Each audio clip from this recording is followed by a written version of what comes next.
El día del juicio, mis hijos pedían cadena perpetua, hasta que su madre apareció y todo se derrumbó. Nadie entendía por qué mi esposa, dada por muerta hace 3 años, entraba en la sala del tribunal. Los murmullos explotaron como una ola. El juez golpeó su martillo pidiendo orden. Mis hijos, Sebastián y Valeria, se pusieron pálidos como la cera.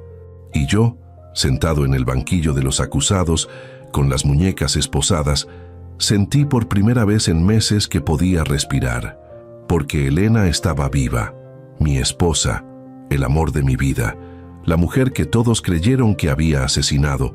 Estaba caminando hacia el estrado con paso firme, vestida con un traje negro elegante, el cabello recogido, los ojos fijos en nuestros hijos. «Su señoría», dijo con voz clara y fuerte, «tengo información crucial sobre este caso, información que cambiará completamente el curso de este juicio».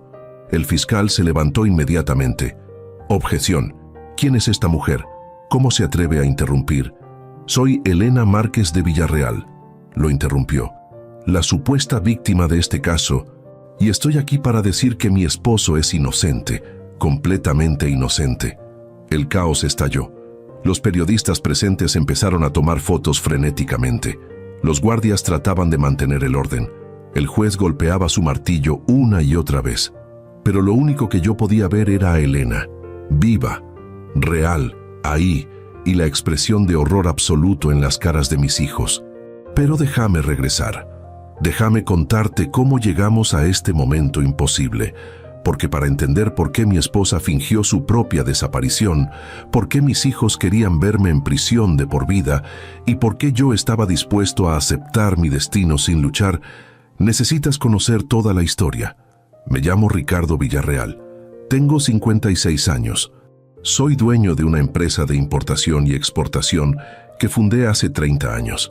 Empecé con un contenedor, uno, lleno de artesanías mexicanas que vendí en Estados Unidos. Hoy, mi empresa mueve 50 contenedores al mes, productos de todo tipo, a todo el mundo.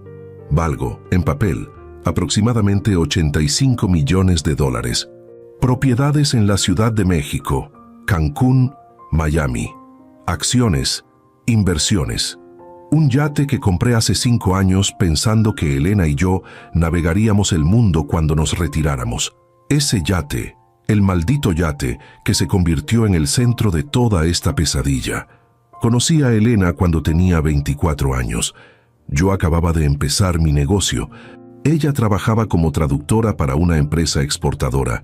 Necesitaba traducir documentos al inglés y alguien me recomendó con ella. La primera vez que la vi, pensé que era la mujer más hermosa que había visto en mi vida. Cabello negro largo, ojos verdes penetrantes, una sonrisa que iluminaba cualquier habitación. Pero lo que más me atrajo fue su inteligencia. Hablaba 4 idiomas. Había estudiado en el extranjero. Era culta, refinada, pero sin ser presumida. Nos casamos 1 año después.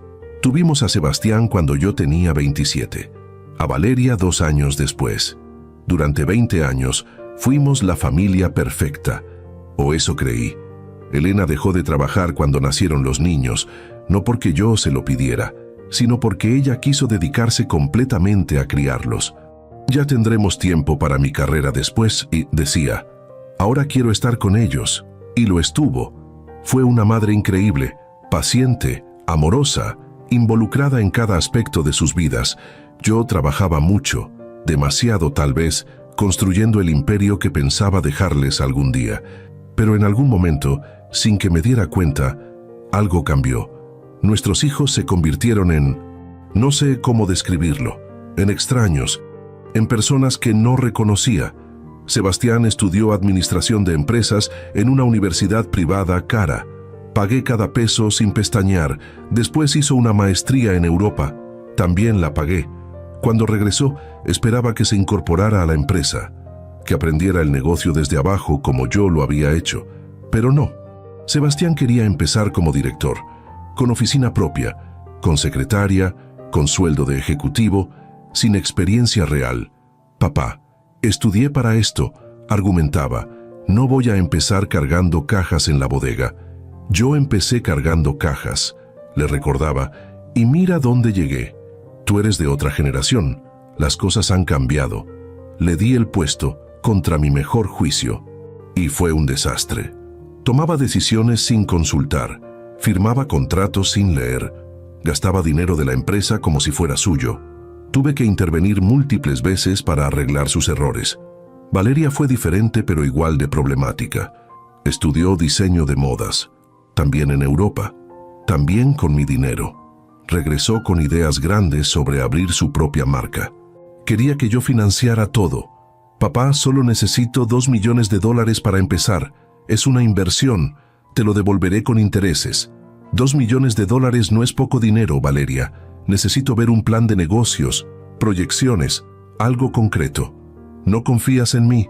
Siempre es lo mismo contigo. Todo tiene que ser a tu manera. Elena mediaba entre nosotros, siempre tratando de mantener la paz. Dale una oportunidad, Ricardo. Es tu hija. Cree en ella. Y lo hice. Le di el dinero. Su marca duró 8 meses antes de quebrar. Nunca vi un solo peso de regreso. Pero lo peor no era el dinero perdido. Era la actitud. Ninguno de los dos asumió responsabilidad por sus fracasos. Todo era culpa de otros, del mercado, de la economía, de socios que los traicionaron, de mi falta de apoyo, nunca de sus propias decisiones. Elena empezó a cambiar también. Al principio fueron cosas pequeñas. Se volvió más callada, más distante. Pasaba horas encerrada en su estudio. Cuando le preguntaba qué pasaba, decía nada, solo estoy cansada. Hace 3 años organicé un viaje familiar, 2 semanas en el yate. Navegando por el Caribe, pensé que nos ayudaría a reconectar, a recordar que éramos una familia. Elena no quería ir. No me siento bien, decía. Tal vez otro momento. Pero Sebastián y Valeria insistieron. Vamos, mamá, será divertido, como cuando éramos niños. Finalmente aceptó. Partimos desde Cancún un sábado por la mañana. El plan era navegar durante 2 semanas, parando en diferentes islas. Solo nosotros 4 y una tripulación pequeña. El capitán, un marinero y la cocinera. Los primeros días fueron tensos. Elena apenas hablaba. Sebastián y Valeria estaban pegados a sus teléfonos, molestándose cuando la señal era mala. Yo trataba de animar el ambiente, pero era como empujar una roca cuesta arriba. La 5ª noche, anclamos cerca de una isla pequeña. Cené solo porque todos dijeron que no tenían hambre. Me fui a dormir temprano, frustrado por cómo había resultado el viaje. Me desperté a medianoche con gritos. Corrí al deck. El capitán estaba gritando órdenes. El marinero corría de un lado a otro. Sebastián y Valeria estaban en la proa, mirando al mar. ¿Qué pasó?, grité. Valeria se volteó. Tenía lágrimas en los ojos. Es mamá. Mamá se cayó al mar. El mundo se detuvo. ¿Qué? Salió a caminar al deck, explicó Sebastián con voz temblorosa. Yo estaba en mi camarote. Escuché un grito. Cuando salí, ella ya no estaba. Solo vi las olas y pasamos 6 horas buscándola. El capitán llamó a la guardia costera. Vinieron con helicópteros, con buzos, peinaron el área completamente. No encontraron nada, ni rastro de Elena, como si el mar se la hubiera tragado completamente. Me volví loco, grité. Lloré, me tiré al agua yo mismo tratando de encontrarla hasta que el capitán tuvo que sacarme a la fuerza. Lo siento, señor Villarreal, dijo el oficial de la guardia costera 3 días después. Pero las corrientes aquí son muy fuertes. Si su esposa cayó al agua en medio de la noche, las probabilidades de sobrevivir son prácticamente nulas. Declararon a Elena legalmente desaparecida. Después de 6 meses, el procedimiento permitía declararla legalmente fallecida. Fue la peor época de mi vida. No podía trabajar, no podía comer, no podía dormir. Cada vez que cerraba los ojos, veía a Elena cayendo al agua, gritando mi nombre, y yo sin poder salvarla. Sebastián y Valeria parecían devastados también. Lloraban, se abrazaban, pero había algo que no podía identificar, algo en la forma en que se miraban entre ellos, como si compartieran un secreto. Traté de acercarme a ellos, de compartir nuestro dolor, pero me rechazaban. Necesitamos espacio, papá, decía Valeria. Cada quien procesa el dolor a su manera, agregaba Sebastián. 6 meses después, me citaron a una reunión con un abogado. Pensé que era sobre el testamento de Elena, sobre formalidades legales. No esperaba lo que pasó. El abogado, un tipo joven llamado Gutiérrez que nunca había visto en mi vida, puso sobre la mesa una demanda. Contra mí, presentada por mis propios hijos, me acusaban de hacer desaparecer a Elena, de tirarla al mar, de ocultar su cuerpo. Me quedé helado mirando los documentos. ¿Qué es esto? Es una demanda criminal, señor Villarreal. Sus hijos lo están acusando formalmente de estar involucrado en la desaparición de su esposa. Eso es ridículo. Yo amaba a Elena, haría cualquier cosa por ella. Ellos tienen evidencia que sugiere lo contrario. ¿Qué evidencia? Gutiérrez sacó más papeles. Registros de llamadas entre usted y una mujer llamada Adriana Soto. Cientos de llamadas durante los últimos 2 años. Mensajes de texto, fotografías de ustedes juntos en restaurantes. Adriana es mi asistente ejecutiva. Por supuesto que nos comunicamos frecuentemente. Es parte de su trabajo.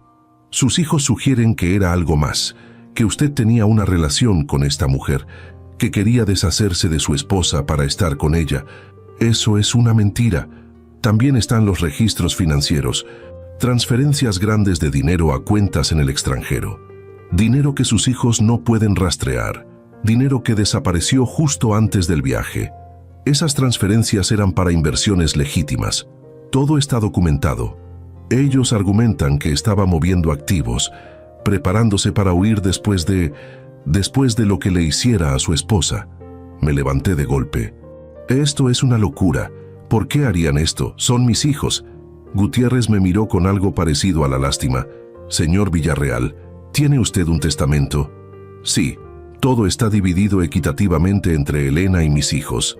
Y ahora que Elena está legalmente declarada fallecida, entendí inmediatamente. Todo va a mis hijos. 50% para cada uno. Exactamente. A menos que usted esté en prisión, entonces, bajo ley mexicana, un criminal convicto no puede heredar ni mantener control sobre propiedades adquiridas durante el matrimonio. Los hijos serían los únicos herederos, con control total inmediato. La habitación giró a mi alrededor. Están haciendo esto por dinero, por la herencia. Es una posibilidad, pero no tienen pruebas. No pueden tener pruebas porque no hice nada. Tienen suficiente para un juicio, y en un caso como este, con una víctima desaparecida, sin cuerpo, todo se reduce a circunstancia y motivación, y ellos están construyendo un caso bastante convincente sobre ambas. Contraté al mejor abogado criminalista de México, Roberto Sandoval. Había ganado casos imposibles. Si alguien podía ayudarme, era él. No te voy a mentir, Ricardo, me dijo después de revisar todo el expediente. Esto está feo, muy feo. No tienen pruebas físicas, pero han construido una narrativa sólida.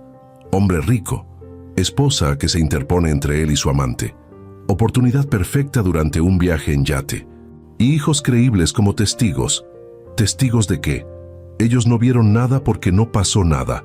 Ellos van a testificar que escucharon discutir con Elena esa noche, que hubo gritos, que después escucharon un chapuzón, que cuando salieron, tú estabas en el deck y Elena había desaparecido. Eso no es verdad. Yo estaba dormido. No escuché nada hasta que ellos me despertaron. ¿Puedes probarlo? Estaba solo en mi camarote. ¿Cómo voy a probar que estaba dormido? Exactamente. Es tu palabra contra la de ellos, y son 2 contra 1. ¿Pero por qué me harían esto? ¿Por dinero? ¿Realmente creen que maté a su madre? Roberto me miró largo tiempo antes de responder. ¿Quieres mi opinión honesta? Creo que saben exactamente qué le pasó a Elena, y no tiene nada que ver contigo. ¿Qué quieres decir? Creo que tus hijos están mintiendo. Creo que algo le pasó a Elena esa noche, algo que ellos causaron o presenciaron, y están usando esto para eliminarte y quedarse con todo. Pero ¿por qué Elena simplemente desaparecería? Eso no tiene sentido, a menos que tuviera una razón para querer desaparecer. No quise creer eso. No podía. Elena no me dejaría voluntariamente. No así, no sin decir nada. Pero mientras más pensaba en los meses previos al viaje, más cosas recordaba. Su distancia, su tristeza, las horas encerrada en su estudio, las conversaciones susurradas que se detenían cuando yo entraba a la habitación. ¿Sabía algo? ¿Había descubierto algo que la había hecho huir? El juicio comenzó 8 meses después de la desaparición de Elena. Los medios lo cubrieron como un circo. Empresario millonario acusado de hacer desaparecer a su esposa. Los titulares me pintaban como un monstruo. Sebastián testificó primero, con traje elegante, peinado perfectamente, con lágrimas en los ojos mientras describía la noche que perdimos a mamá. Escuché gritos, dijo. La voz de mi madre sonaba asustada y después la voz de mi padre, enojada, violenta.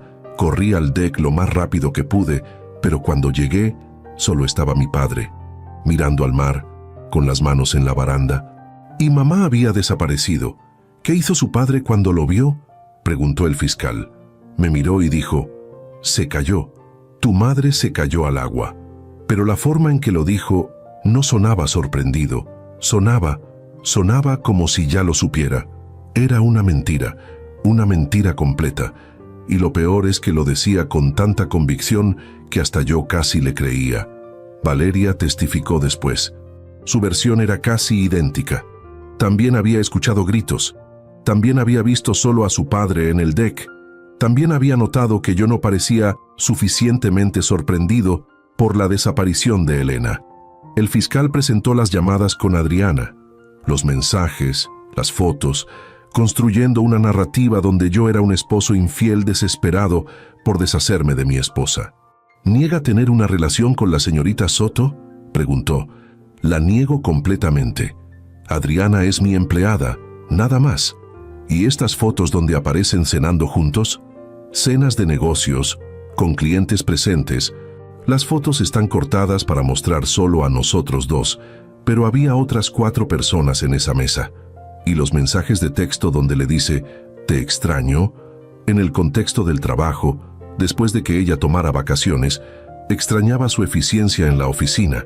Sonaba débil incluso para mis propios oídos. El fiscal lo sabía.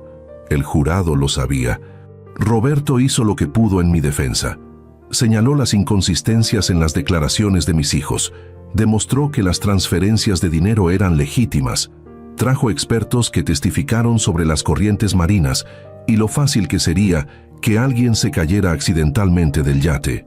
Pero sin el cuerpo de Elena, sin evidencia física de ningún tipo, todo se reducía a credibilidad. ¿Quién era más creíble? ¿El padre o los hijos?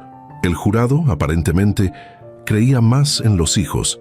La fiscalía pidió cadena perpetua. Sebastián y Valeria sentados en primera fila, con caras serias, asintiendo mientras el fiscal argumentaba que yo era un peligro para la sociedad, que había planeado y ejecutado el crimen perfecto. Roberto presentó alegatos finales, apasionados, brillantes, pero podía ver en las caras del jurado que ya habían decidido. El juez llamó a un receso antes del veredicto, 48 horas. Después regresaríamos para escuchar la decisión del jurado. Pasé esas 48 horas en una celda, pensando, recordando, tratando de entender cómo mi vida había llegado a este punto. Y entonces llegó el día final, el día del veredicto. Nos sentamos todos en la sala. El jurado tomó sus lugares. El juez estaba a punto de pedir que leyeran el veredicto, y las puertas del fondo de la sala se abrieron, y Elena entró. El silencio que siguió a la entrada de Elena fue absoluto, como si todos en la sala hubieran dejado de respirar al mismo tiempo. Incluso el juez, un hombre mayor que había visto de todo en sus 30 años de carrera, se quedó paralizado con el martillo suspendido en el aire. Elena caminó por el pasillo central con paso firme. Vestía un traje negro de diseñador, el cabello perfectamente arreglado, maquillaje impecable. No se veía como alguien que había estado desaparecida durante 3 años. Se veía como la mujer exitosa y segura que yo recordaba de hace 10 años. Mis ojos se llenaron de lágrimas. Quise levantarme, correr hacia ella, abrazarla, pero los guardias me sujetaron firmemente. Sebastián se puso de pie de golpe. No puede ser. Valeria se llevó las manos a la boca. Su rostro había perdido todo el color. «Mamá». El fiscal, completamente desconcertado, empezó a hojear papeles desesperadamente, como si ahí pudiera encontrar una explicación para lo imposible. Elena llegó frente al estrado. Miró al juez directamente. «Su señoría, solicito permiso para testificar. Tengo información crucial que cambiará completamente este caso». El juez se aclaró la garganta, todavía procesando. «Señora, ¿es usted realmente Elena Márquez de Villarreal?» «Lo soy. La misma Elena Márquez que fue declarada legalmente fallecida hace 2 años. La misma. ¿Y dónde ha estado durante estos 3 años? Escondida, protegiéndome y reuniendo evidencia». El fiscal se levantó. «Su señoría, esto es irregular. No sabemos si esta mujer es realmente quien dice ser. Podría ser una impostora, una estrategia desesperada de la defensa». «Puedo probar mi identidad», interrumpió Elena con calma. «Tengo mi pasaporte, huellas digitales. Puedo responder cualquier pregunta sobre mi vida, mi matrimonio, mis hijos. Pero más importante aún, tengo esto». Sacó de su bolso una memoria USB. La levantó para que todos la vieran. En esta memoria hay grabaciones, videos, documentos, evidencia de lo que realmente pasó, de por qué tuve que desaparecer y de quiénes son realmente los criminales en esta sala. Miró directamente a nuestros hijos, y en su mirada había algo que nunca había visto antes en Elena. No era amor, no era tristeza, era furia pura. «Mis hijos», dijo con voz fría, «están mintiendo. Y puedo probarlo». El juez ordenó un receso inmediato. Llamó a expertos forenses para verificar la identidad de Elena. Tomó horas en las que yo me quedé en una sala de espera con Roberto, sin poder procesar lo que acababa de pasar. «¿Lo sabías?», le pregunté a Roberto. «¿Sabías que estaba viva?». «No, te juro que no. Esto es imposible. Pero está aquí. Elena está aquí». «Sí. Y si realmente tiene evidencia de lo que dice, Ricardo, tu caso acaba de cambiar completamente». Mientras esperábamos, pude ver por una ventana pequeña a Sebastián y Valeria con su abogado. Gesticulaban violentamente, claramente en pánico. Gutiérrez, su abogado, se veía igual de sorprendido que todos. Esto no había sido parte de su plan. Después de 4 horas, nos llamaron de regreso a la sala. El juez se veía cansado. «Señoras y señores», anunció, «los expertos forenses han confirmado la identidad de la testigo. Es, sin lugar a dudas, Elena Márquez de Villarreal. Dado este desarrollo extraordinario, y considerando la evidencia que ella afirma tener, he decidido suspender el veredicto del jurado. Este caso será reexaminado a la luz de nueva evidencia. Señora Márquez, puede proceder con su testimonio». Elena se sentó en el estrado, hizo el juramento y entonces empezó a hablar. «Hace 3 años y medio», comenzó, «descubrí algo que cambió todo lo que creía sobre mi familia. Algo que me obligó a tomar la decisión más difícil de mi vida». Hizo una pausa. Tomó un sorbo de agua. Cuando continuó, su voz era firme, pero había dolor en ella. «Una tarde, mi hijo Sebastián olvidó su laptop en la casa. Me pidió que se la llevara a su oficina, algo urgente de trabajo. Cuando llegué, su secretaria me dijo que estaba en una junta, que dejara la laptop con ella. Pero yo quería verlo. Hacía tiempo que no hablábamos realmente, así que decidí esperarlo. La laptop hizo un sonido, una notificación, y la pantalla se encendió. No tenía contraseña, se había quedado desbloqueada, y vi un mensaje de Valeria, mi hija.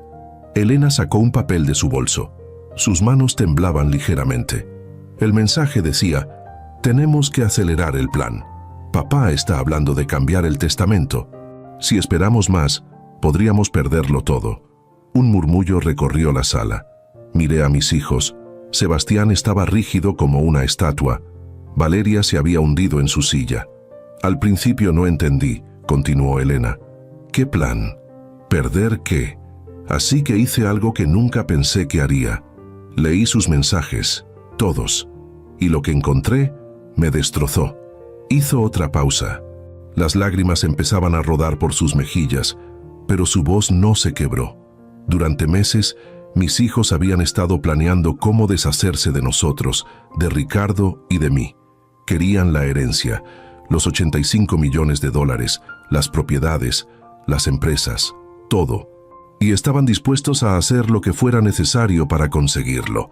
«Eso es mentira», gritó Sebastián poniéndose de pie. «Ella está mintiendo». El juez golpeó su martillo.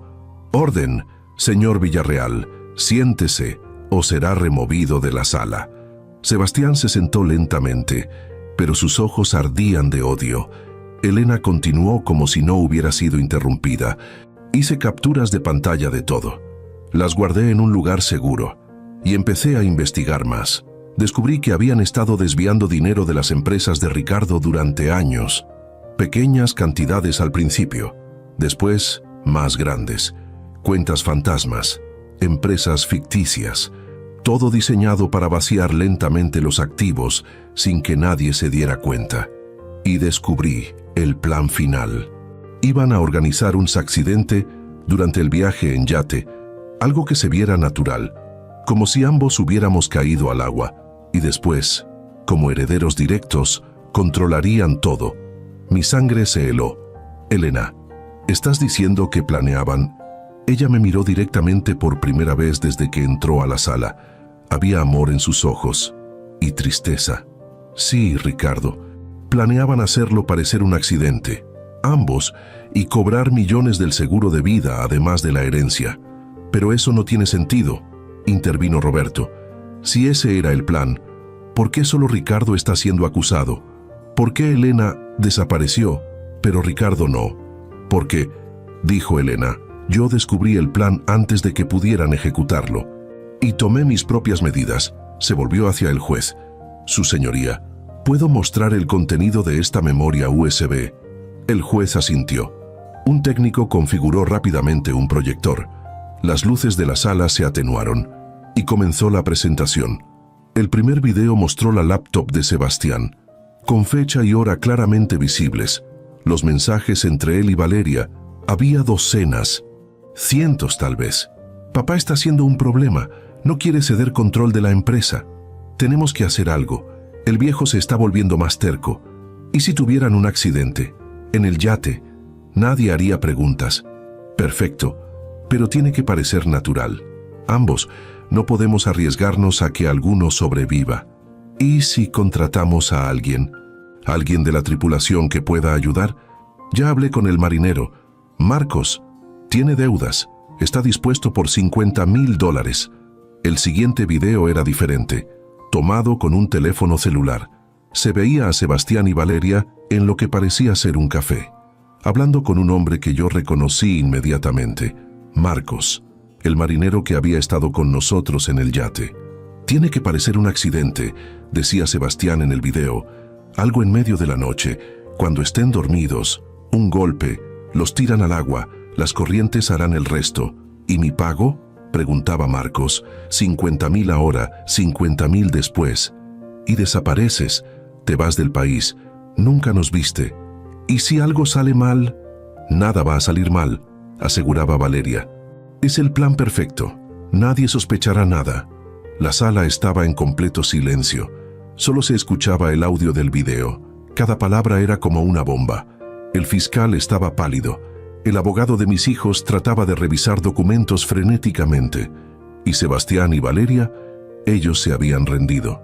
Ya no había negación en sus rostros, solo aceptación de que habían sido atrapados. «¿Cómo conseguiste esos videos?», preguntó el juez con voz ronca. «Los grabé yo misma», respondió Elena. «Una vez que supe lo que planeaban, empecé a seguirlos.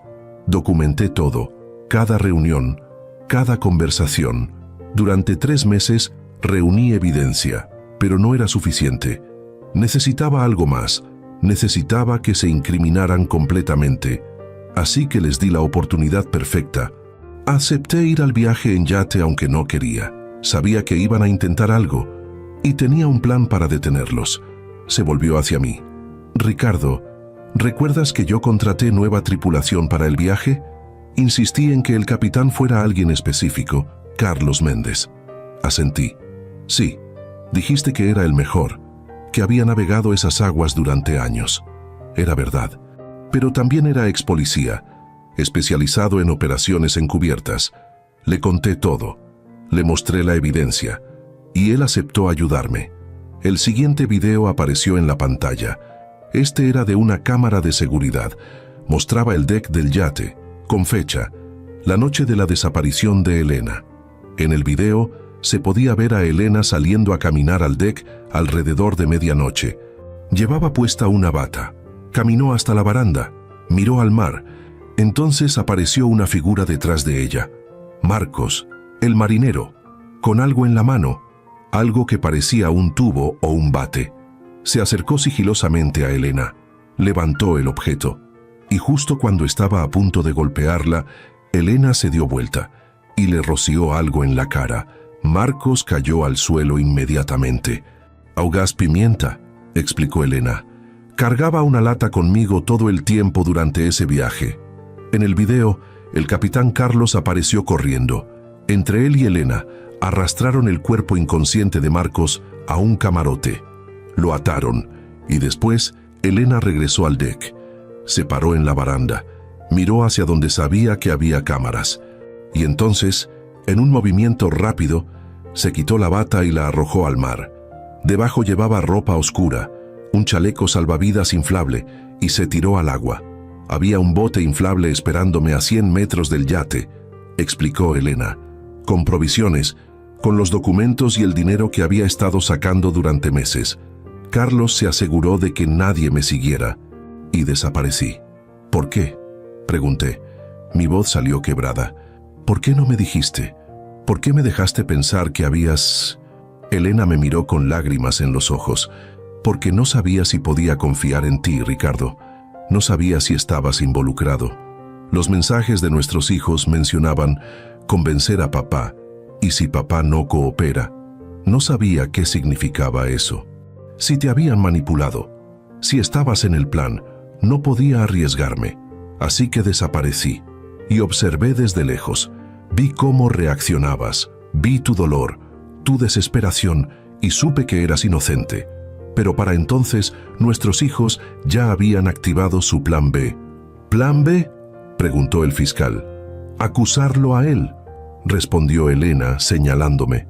«Si no podían eliminar a ambos, al menos podían eliminar a Ricardo, meterlo en prisión, y con él fuera del camino y yo desaparecida, todo quedaba para ellos. Pasé 3 años reuniendo más evidencia, documentando cada movimiento, cada mentira, esperando el momento perfecto, y ese momento era hoy, justo antes del veredicto. Cuando pensaban que habían ganado, Elena se levantó del estrado, caminó hacia donde estaban sentados Sebastián y Valeria. Se paró frente a ellos. «Son mis hijos», dijo con voz quebrada. «Los cargué en mi vientre, los amamanté, los crié, les di todo, todo. Y ustedes estaban dispuestos a eliminarnos por dinero. ¿Cómo? ¿Cómo llegaron a esto?». Valeria empezó a llorar. «Mamá, no me llames mamá», interrumpió Elena con voz fría. «Perdiste ese derecho el día que planearon esto». Sebastián permanecía en silencio, mirando al suelo. Derrotado, el juez golpeó su martillo. «Oficiales, arresten a Sebastián Villarreal y Valeria Villarreal por conspiración, intento de homicidio y fraude. También emitan una orden de arresto para Marcos Ramírez como cómplice». Los guardias se movieron rápidamente. Esposaron a mis hijos. Ellos no resistieron. Sebastián seguía mirando al suelo. Pero Valeria, mientras la llevaban hacia la puerta, se volvió hacia mí. «Lo siento, papá», susurró. «Lo siento mucho». No supe qué responder. Solo la miré mientras se la llevaban. El juez se dirigió a mí. «Señor Villarreal, a la luz de esta nueva evidencia, este tribunal lo declara completamente inocente de todos los cargos. Tiene libertad inmediata. El Estado le ofrecerá una disculpa formal y compensación por el tiempo perdido. Caso cerrado». Los guardias me quitaron las esposas. Después de meses de llevarlas, se sentían extrañas al quitarse. Mis muñecas tenían marcas donde habían estado. Roberto me abrazó. «Lo logramos, Dios mío, lo logramos». Pero yo solo tenía ojos para Elena. Ella estaba de pie en medio de la sala, sola, mirándome. 3 años, 3 años separados, 3 años de dolor, de mentiras, de confusión. Caminé hacia ella lentamente. La sala empezó a vaciarse, pero no me importó. Solo existía ella. Nos quedamos parados frente al otro, sin tocarnos, solo mirando. ¿Por qué ahora?, pregunté finalmente. ¿Por qué esperaste tanto? Porque necesitaba estar segura de que tenía evidencia suficiente. Necesitaba que esto fuera hermético, que no hubiera manera de que escaparan. ¿Y por qué? Se le quebró la voz. Porque tenía miedo. Miedo de que me odiaras por dejarte, por no confiar en ti, por hacerte pasar por todo esto. Estuve en prisión, Elena, meses, esperando un veredicto que me habría condenado de por vida. Lo sé, y nunca te voy a pedir que me perdones por eso, pero tenía que protegernos, a ambos, y esta era la única manera. ¿Dónde estuviste? En Belice, con una identidad falsa, trabajando en una pequeña librería, viviendo en un apartamento de 1 cuarto, con el dinero que había ahorrado. Fue difícil, solitario.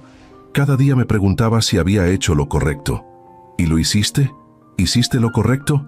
Ella miró hacia la puerta por donde se habían llevado a nuestros hijos. Los salvé, Ricardo. A ambos. Nuestros hijos nos habrían eliminado. Y después habrían vivido con millones de dólares manchados con nuestra sangre. Al menos ahora tienen una oportunidad de, no sé, de reflexionar, de cambiar, de pagar por lo que hicieron.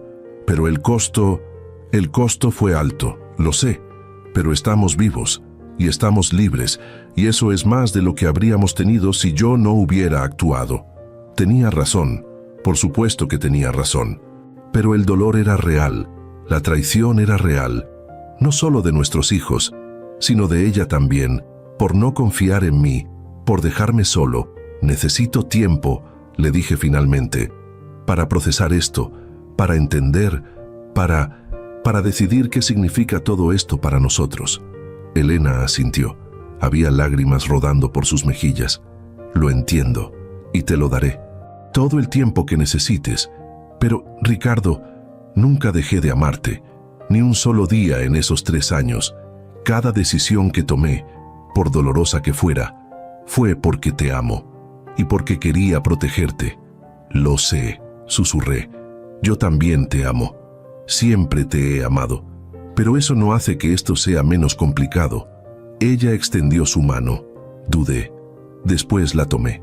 Su mano se sentía igual, cálida, familiar, como en casa.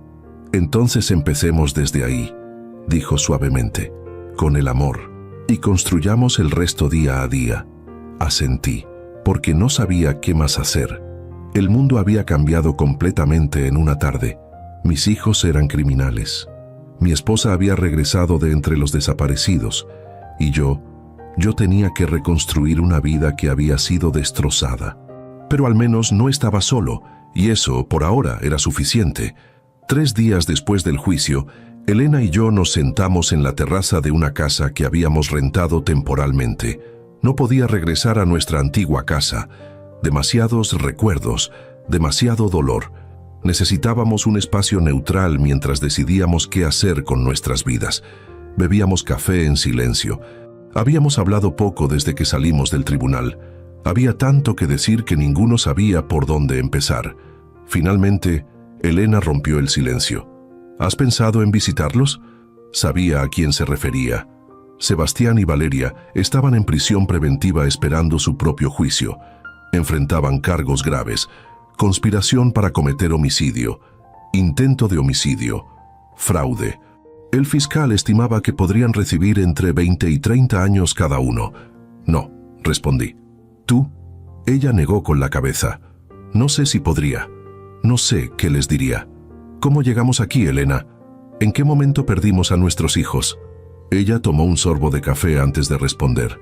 Creo que los perdimos gradualmente, sin darnos cuenta. Les dimos todo, pero al darles todo, no les enseñamos a valorar nada. Les enseñamos valores. Protesté. Trabajo duro, honestidad, respeto. Les enseñamos las palabras, corrigió Elena, pero nuestras acciones les enseñaron algo diferente. Cada vez que Sebastián cometía un error, y tú lo arreglabas con dinero. Cada vez que Valeria fracasaba y nosotros la rescatábamos sin consecuencias, les enseñamos que el dinero resuelve todo, que no hay consecuencias reales para sus acciones.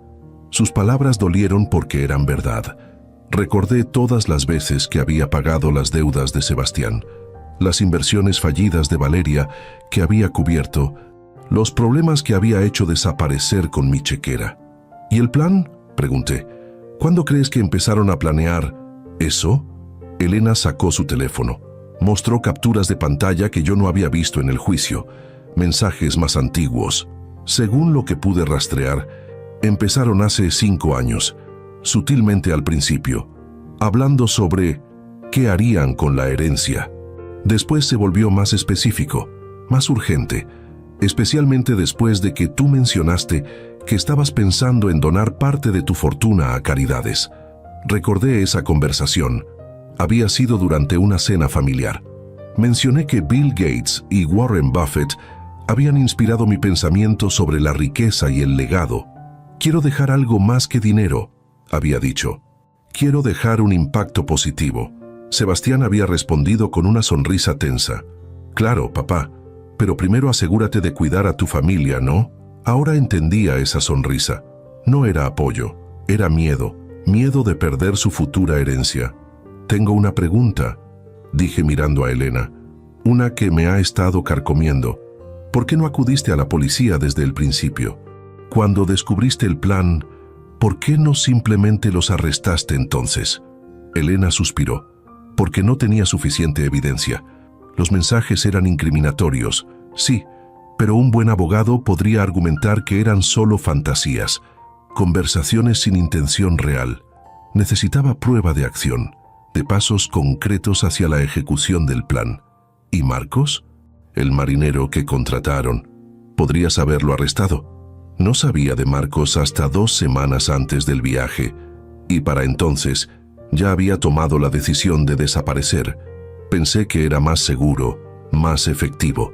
Si yo desaparecía, ellos tendrían que actuar, tendrían que mostrar su mano, y yo podría documentar todo desde una distancia segura. Pero me dejaste solo, sin saber nada, pensando que habías... Lo sé, me interrumpió con voz quebrada, y esa decisión me ha atormentado cada día durante 3 años. Pero, Ricardo, tenía que estar segura, tenía que saber si estabas involucrado. ¿Cómo pudiste pensar que yo...? Porque había mensajes que te mencionaban, mensajes donde Sebastián decía, papá está de acuerdo, y papá dijo que está bien.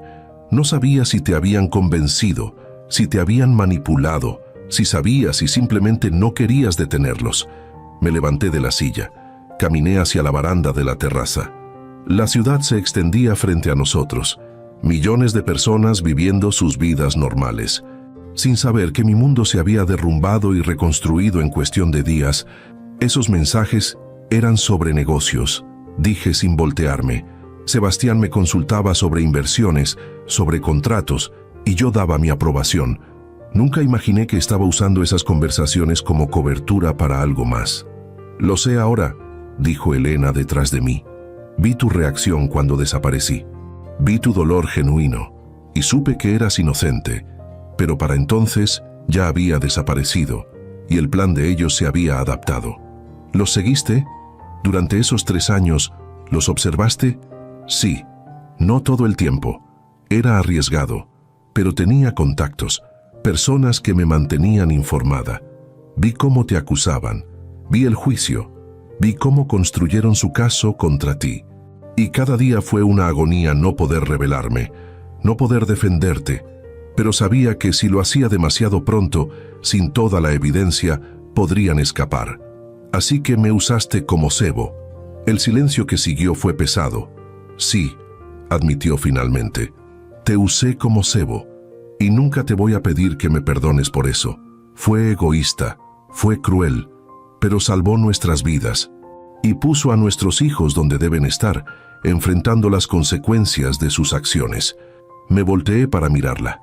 Había envejecido en estos 3 años, arrugas nuevas alrededor de los ojos, algunas canas que antes no estaban. El peso de lo que había hecho se reflejaba en su rostro, ¿Valió la pena?, pregunté.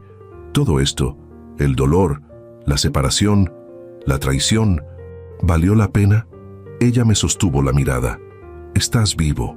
Yo estoy viva. Nuestros hijos no consiguieron lo que querían. Entonces sí, valió la pena. Pero el costo... Las lágrimas empezaron a rodar por sus mejillas. El costo fue más alto de lo que imaginé. Regresé a mi silla. Tomé su mano. Estaba fría. No sé si puedo perdonarte, dije honestamente. No ahora. Tal vez nunca completamente. Pero entiendo por qué lo hiciste. Y parte de mí te admira por tener el valor de hacer lo imposible. ¿Qué hacemos ahora?, preguntó con voz pequeña. No lo sé. Nunca estuve en esta situación antes. No hay manual para esto. Nos quedamos sentados en silencio durante largo rato. El sol empezaba a ponerse, pintando el cielo de naranja y púrpura. Quiero intentarlo, dijo Elena de repente. Quiero intentar reconstruir lo nuestro. Sé que no será fácil. Sé que la confianza está rota. Pero estos 3 años sin ti me enseñaron algo. Te amo más de lo que pensaba posible. Y no quiero desperdiciar lo que nos queda de vida. La miré. Esta mujer que había sido mi esposa durante más de 30 años, que había cargado a nuestros hijos, que había construido un hogar conmigo, que había hecho lo impensable para salvarnos. Yo también quiero intentarlo, admití.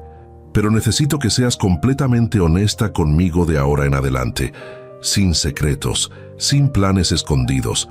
Si vamos a hacer esto, tiene que ser con transparencia total. Te lo prometo. ¿Y nuestros hijos? Elena miró hacia la ciudad. Los amo. Siempre los amaré. Son mis hijos. Pero lo que hicieron es imperdonable. Van a tener que enfrentar las consecuencias. Y nosotros tenemos que dejarlos ir por nuestro propio bien. Tenía razón. Pero eso no hacía que fuera menos doloroso. A la mañana siguiente, recibí una llamada de Roberto. Ricardo, necesito que vengas a mi oficina. Hay algunas cosas que necesitamos discutir sobre el caso de tus hijos. 1 hora después, estaba sentado en su oficina. Elena vino conmigo.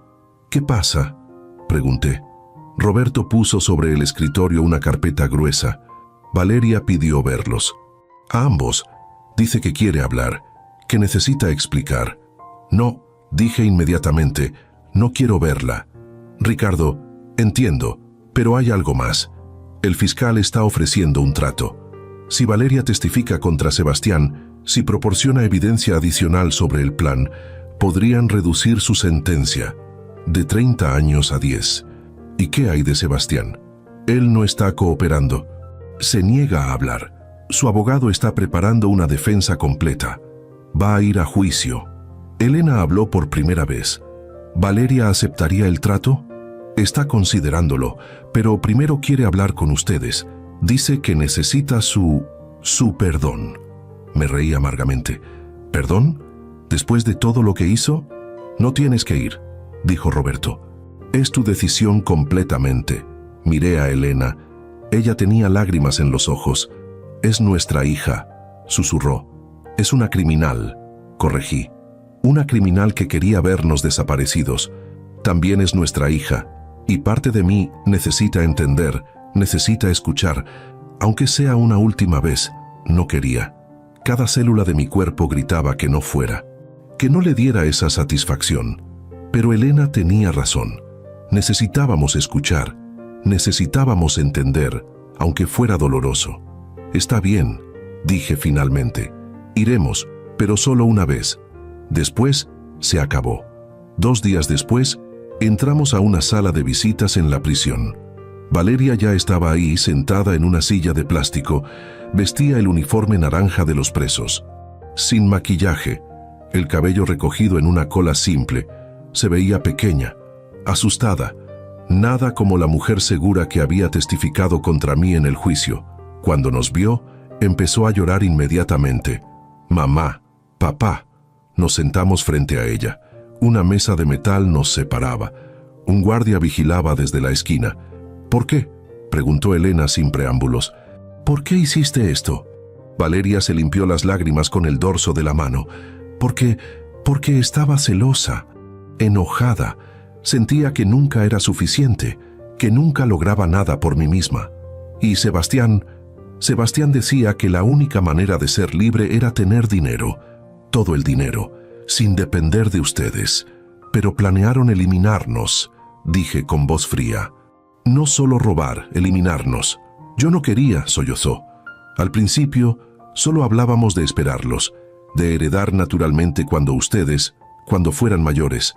Pero Sebastián decía que no podíamos esperar, que estaban cambiando el testamento, que nos iban a dejar sin nada. Eso no es verdad, dijo Elena. Nunca consideramos desheredarlos. Sebastián dijo que papá estaba hablando de donar todo a caridad, de no dejarnos nada. Hablé de donar una parte, corregí. Una parte, no todo. Ustedes seguirían recibiendo millones, más de lo que la mayoría de la gente ve en toda su vida. Pero no era suficiente para Sebastián, y él me convenció de que no era suficiente para mí tampoco.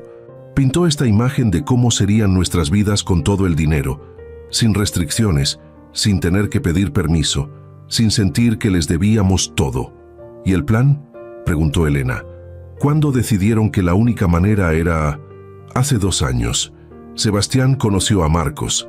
Estaban bebiendo en un bar. Marcos mencionó que haría cualquier cosa por dinero. Sí, Sebastián vio una oportunidad. Empezó a construir el plan. Al principio yo dije que no, que era una locura, pero él seguía presionando, diciendo que era la única manera, que si no lo hacíamos, nos arrepentiríamos toda la vida. ¿Y aceptaste?, dije. No era una pregunta. Acepté, susurró. Y ahora voy a pagar por esa decisión el resto de mi vida. ¿Y Sebastián?, preguntó Elena. ¿Él está arrepentido? Valeria negó con la cabeza. No.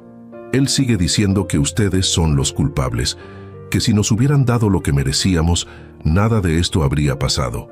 Está furioso, especialmente contigo, mamá.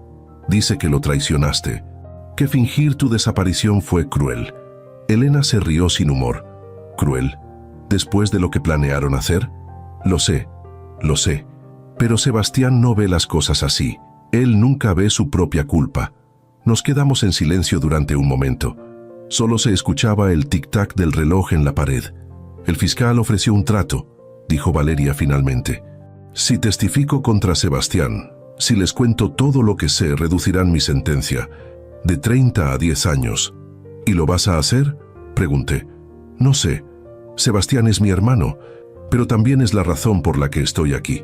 Él empezó todo esto. Él me convenció. Él contrató a Marcos.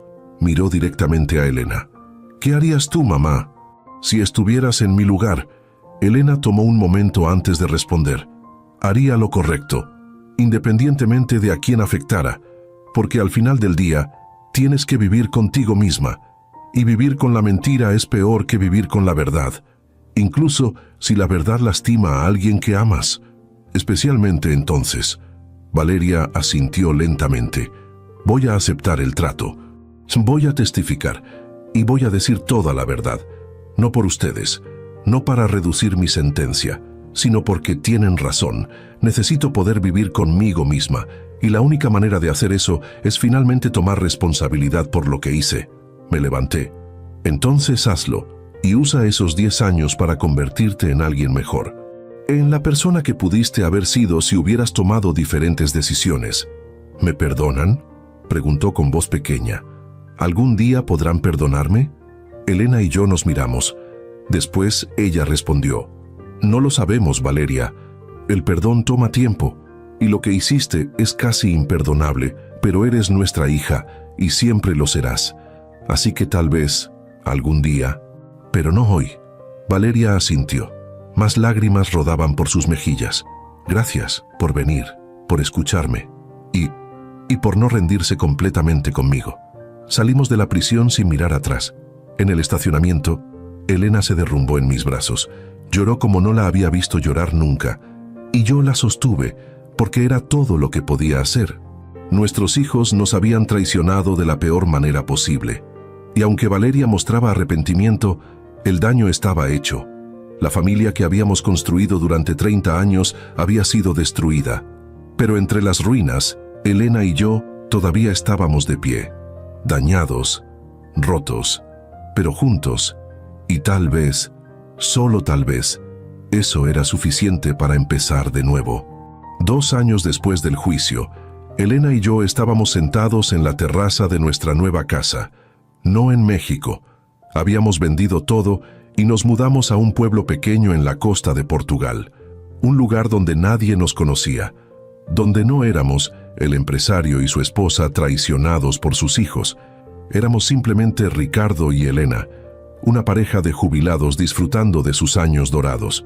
La casa era modesta, comparada con lo que teníamos antes. 3 habitaciones, un jardín pequeño, vista al océano, pero era nuestra y estaba llena de paz. ¿En qué piensas?, preguntó Elena. Estaba tejiendo algo, un hobby que había tomado durante nuestro primer año aquí. ¿En que hoy es el cumpleaños de Sebastián?, respondí. 35 años. Lo está cumpliendo en prisión. Elena dejó de tejer. ¿Vas a llamarlo? No sé, ¿tú? Ella negó con la cabeza. No he hablado con él desde el juicio, desde que lo sentenciaron a 25 años. El juicio de Sebastián había sido rápido y brutal. Con el testimonio de Valeria, con toda la evidencia que Elena había reunido, no tuvo oportunidad. Su abogado trató de argumentar manipulación, problemas psicológicos, pero el juez no estuvo de acuerdo. Usted planeó meticulosamente eliminar a sus propios padres por dinero. 25 años de prisión. Sebastián no mostró ninguna emoción cuando leyeron la sentencia. Solo se puso de pie, nos miró y dijo: «Esto es culpa de ustedes. Nunca me apoyaron. Y ahora están felices de verme aquí». No respondimos. ¿Qué podíamos decir? Valeria, por otro lado, había cumplido su palabra. Testificó contra Sebastián, contó todo. Su sentencia se redujo a 10 años. Ya había cumplido 2. Le quedaban 8. Y ella estaba cambiando. Nos escribía cartas, una cada mes. Al principio no las leíamos, las guardábamos sin abrir. Pero hace 6 meses, Elena decidió abrir una. «Queridos mamá y papá», decía, «sé que no merezco su atención, pero sigo escribiendo porque es lo único que me mantiene conectada a la esperanza de que algún día puedan perdonarme. La prisión me ha dado mucho tiempo para pensar, para reflexionar sobre mis decisiones, sobre la persona que fui, y estoy avergonzada. He estado tomando clases, psicología, filosofía, tratando de entender cómo llegué a ese lugar, cómo pude siquiera considerar hacerles daño, y creo que finalmente lo entiendo. Nunca aprendí a valorar lo que tenía porque siempre lo tuve. Todo me fue dado, y eso me volvió débil. No estoy culpando a Sebastián, yo tomé mis propias decisiones, pero entender cómo llegué ahí me ayuda a no volver a ser esa persona. Cuando salga en 8 años, voy a ser diferente. Voy a ser alguien de quien puedan estar orgullosos. Y si todavía quieren tener alguna relación conmigo, sería el mayor regalo. Pero si no, lo entiendo. Los amo. Su hija, Valeria. Elena lloró cuando terminó de leer. Yo también. Porque por primera vez sentimos que nuestra hija realmente entendía. Empezamos a leer todas las cartas guardadas y en cada una veíamos el crecimiento, la transformación de nuestra hija. ¿Le vas a responder?, preguntó Elena sacándome de mis pensamientos. Valeria merece una respuesta. Sebastián, no estoy seguro. Yo le escribí a Valeria la semana pasada, dijo Elena. Le conté sobre Portugal, sobre nuestra nueva vida. Le dije que estábamos orgullosos de su progreso y que cuando salga puede venir a visitarnos. La miré sorprendido. ¿De verdad? ¿De verdad? Han pasado 2 años, Ricardo. 2 años de terapia, de conversaciones sobre perdón, y creo que estoy lista para empezar a reconstruir algo con ella. ¿Y si nos lastima otra vez? Entonces enfrentaremos eso cuando pase, pero no puedo vivir en miedo constante. Ya perdí 3 años de mi vida escondida. No voy a perder más. Mi teléfono sonó. Un número desconocido. «¿Diga? ¿Señor Villarreal? Soy el director de la prisión donde está recluida su hija Valeria». Mi corazón se aceleró. «¿Está bien?» «Sí, está bien. Llamo porque está siendo considerada para libertad condicional temprana, por buen comportamiento, por su participación en programas de rehabilitación. El juez está impresionado con su progreso. ¿Libertad condicional? Pero apenas ha cumplido 2 años. Es excepcional, pero su madre escribió una carta de apoyo y el juez quiere saber si ustedes testificarían en la audiencia, en 2 semanas, en la Ciudad de México. Colgué. Miré a Elena. ¿Sabías de esto? Sabía que era una posibilidad. El director me contactó hace un mes y escribí la carta de apoyo, sin consultarme, porque sabía que dirías que era demasiado pronto. Pero Ricardo, nuestra hija está cambiando, realmente cambiando, y merece una oportunidad de demostrarlo. 2 semanas después, estábamos de vuelta en México, en otra sala de tribunal, pero esta vez era diferente. Esta vez estábamos ahí para ayudar a nuestra hija. Valeria entró vestida con ropa civil. Se veía diferente, más madura, sin maquillaje, pero había algo en sus ojos, una claridad que no había visto en años. El juez llamó a varios testigos. El psicólogo de la prisión testificó sobre su progreso. Los maestros hablaron de su dedicación. Después me llamaron a mí. Señor Villarreal, su hija conspiró para eliminarlo. ¿Cree que merece libertad condicional temprana? Respiré profundo. Hace 2 años habría dicho que no. Estaba lleno de rabia, de dolor, pero he tenido tiempo de sanar y de leer las cartas de mi hija, cartas donde muestra arrepentimiento genuino, donde toma responsabilidad. ¿Eso es suficiente para perdonarla? No sé si el perdón completo es posible, el daño fue grande, pero creo en segundas oportunidades. Creo que la gente puede cambiar, y mi hija está demostrando ese cambio. Así que sí, apoyo su libertad condicional. Elena testificó después con palabras similares. El juez deliberó 30 minutos. Después regresó. Señorita Villarreal, voy a conceder libertad condicional temprana, con condiciones: terapia 2 veces por semana, trabajo comunitario, prohibición de contacto con Sebastián y vivir con sus padres por 6 meses. Valeria empezó a llorar. Gracias, su señoría. No desperdiciaré esta oportunidad. 1 semana después, Valeria voló con nosotros a Portugal. La instalamos en la 3ª habitación. Era pequeña pero cómoda. Ella lloró cuando la vio. Es perfecta. Los siguientes 6 meses fueron un proceso. Valeria asistía a terapia por videollamada, hacía trabajo comunitario en un refugio local, y lentamente empezamos a reconstruir nuestra relación. Hubo momentos difíciles, conversaciones donde el dolor salía, donde yo preguntaba cómo pudiste, y ella no tenía respuestas que satisficieran, pero también hubo momentos buenos. Valeria cocinando con Elena, compartiendo recetas. Valeria ayudándome en mi taller de carpintería, aprendiendo a trabajar con sus manos. Nunca había hecho algo con mis propias manos, me dijo un día mientras lijaba una tabla. Siempre pagaba a alguien, y ahora entiendo lo que me perdí. Esta sensación de crear algo es adictiva. Así es como me sentía cuando empecé mi negocio, le conté. Cada trato que cerraba era evidencia de mi trabajo, y eso significaba más que el dinero. Ojalá hubiera entendido eso antes. No puedes cambiar el pasado, Valeria, solo aprender de él y hacer mejor en el futuro. Al final de los 6 meses, Valeria se había transformado. Quiero regresar a México, nos dijo. Conocí a una mujer en prisión, Carmen. Quiere abrir un restaurante que emplee a exconvictas. Me pidió ser su socia, ayudar a otras mujeres como yo. ¿Estás segura?, preguntó Elena. Sí, necesito hacer esto. Demostrarme que puedo lograrlo, que puedo ser alguien de quien estar orgullosa. Está bien, dijimos, pero mantenemos contacto, llamadas semanales. Valeria regresó a México. Abrió el restaurante con Carmen 6 meses después. Se llamaba Segunda Oportunidad.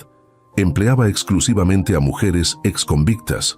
Nos enviaba fotos del restaurante, de las empleadas, de los clientes, y en cada foto veíamos su sonrisa genuina. Lo está logrando, dijo Elena viendo las fotos. Realmente lo está logrando. 3 años después del juicio, recibí una carta de Sebastián, la primera en todo ese tiempo. Papá, mamá, he tenido mucho tiempo para pensar, 3 años de pensar en esta celda, y creo que finalmente entiendo, no solo lo que hice, eso lo entendí desde el juicio, sino por qué lo hice, y me avergüenza. Vi cómo Valeria cambió, cómo ustedes le dieron otra oportunidad. y parte de mí estaba furioso, celoso, pero otra parte empezó a preguntarse si yo también podría cambiar. No sé si algún día podrán perdonarme, probablemente no, pero quería que supieran que lo siento, de verdad lo siento. Estoy tomando clases, trabajando en mí mismo, tratando de ser mejor. No les pido nada, solo quería que lo supieran. Su hijo, Sebastián. Leí la carta en voz alta a Elena. Ella tenía lágrimas en los ojos. ¿Qué vas a hacer?, preguntó. Le voy a responder. Le diré que aprecio la carta, que el perdón toma tiempo, pero que, como con Valeria, la puerta no está cerrada. Que si hace el trabajo, si cambia realmente, estaremos aquí. 5 años después del juicio, celebrábamos nuestro aniversario número 40. Valeria voló desde México con su novio David. Era chef en su restaurante, un ex convicto también. Tenemos 3 ubicaciones ahora, nos contó con orgullo, empleando a más de 50 personas. Personas que solo necesitaban una oportunidad. Estoy orgulloso de ti, le dije con lágrimas, de la mujer en que te has convertido. No habría sido posible sin ustedes, sin darme esa segunda oportunidad cuando no la merecía. Esa noche, después de que se fueron, Elena y yo nos sentamos en nuestra terraza, tomados de la mano, mirando las estrellas. ¿Algún arrepentimiento?, preguntó. Millones, que admití, pero también gratitud por sobrevivir, por tenerte, por ver a nuestra hija transformarse. ¿Y el dinero? ¿Te arrepientes de haberlo donado todo? Después del juicio, habíamos tomado una decisión. Vendimos todo, las empresas, las propiedades, pagamos deudas, establecimos un fondo pequeño para nuestra jubilación. Y el resto, $70 millones, lo donamos. Hospitales, programas educativos, refugios, organizaciones que ayudaban a familias en crisis. No, respondí. Ese dinero casi nos destruyó. Prefiero vivir modestamente y dormir en paz. Ahora trabajaba en un taller de carpintería. Elena daba clases de español. Vivíamos con lo suficiente y éramos más felices que nunca. Sebastián nos odia por eso, dijo Elena, por donar el dinero, más que por cualquier otra cosa. Su vida la destruyó él mismo. Nosotros solo nos negamos a financiar su autodestrucción. Nos quedamos en silencio, escuchando las olas. Mi familia había sido destruida, pero de las cenizas algo nuevo había surgido, algo más fuerte, más real. ¿Sabes qué es lo irónico?, dije. Pasé 30 años construyendo un imperio para mis hijos, y ese mismo regalo fue lo que los corrompió. No fue el dinero, corrigió Elena. Fue la forma en que lo dimos, sin condiciones, sin límites, sin enseñarles a ganarlo. Tenía razón, y habíamos pagado un precio alto por ese error, pero también habíamos aprendido, habíamos crecido, habíamos sobrevivido, y al final, eso era lo que importaba. Si estás escuchando esta historia, si resuena contigo, quiero que sepas algo. La traición de familia duele más que nada en el mundo, pero no te define. Tú eliges cómo responder. Yo elegí crecer. Elena eligió pelear por nosotros. Valeria eligió cambiar. Y Sebastián, tal vez algún día él también elija el cambio. El dinero desapareció. La empresa, vendida. La familia perfecta que creímos tener, era una ilusión, pero lo que quedó fue más valioso, fue real, fue ganado, fue elegido. Elena y yo sobrevivimos lo imposible. Valeria encontró su camino ayudando a otros, y nosotros encontramos paz en la simplicidad. El perdón no es debilidad, es la forma más alta de fortaleza. Es elegir no dejar que el veneno del pasado contamine tu futuro. Desde las costas de Portugal, con 61 años y una vida completamente diferente a la que imaginé, les deseo paz. Les deseo valor para enfrentar sus propias traiciones. Y les deseo la sabiduría para saber que la familia no es solo sangre, es elección, es esfuerzo, es perdón. Y a veces es tener el valor de empezar de nuevo. Gracias por escuchar mi historia. La historia de cómo mis hijos intentaron destruirme, de cómo mi esposa me salvó fingiendo su propia desaparición. y de cómo aprendimos que el verdadero legado no es el dinero que dejas, es la persona que eliges ser cuando todo se derrumba.